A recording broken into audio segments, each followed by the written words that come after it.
day one of my Simple Frugal Basic Spring Cleaning 2023. My plan is to get as much of the lower level tackled as possible. We cleaned out the storage room on the weekend, so first stop is the hallway closet. Everything comes out, items we no longer use are purged, it's cleaned and reloaded. Next is my oldest son's room. Again, items are purged, walls, light fixtures, and windows and window track are cleaned. Same in my youngest son's room, air returns are cleaned out, bed is moved, mattress flipped, deodorized and vacuumed, doors and door jambs are scrubbed. In the foosball and music room, it's a quick reorganize and walls are given some special attention. This is a dry Swiffer and it dusts walls, so when I wipe them, I'm not making mud on the walls.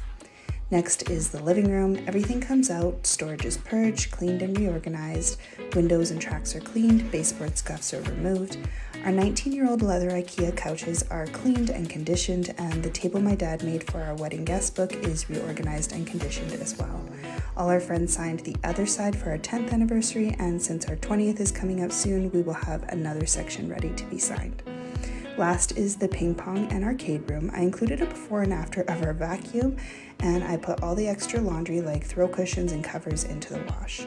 Come back tomorrow for day 2 and read the caption to learn about an exciting new partnership I have with my home builder that will save you thousands off a new home you can custom design frugally, just like I did.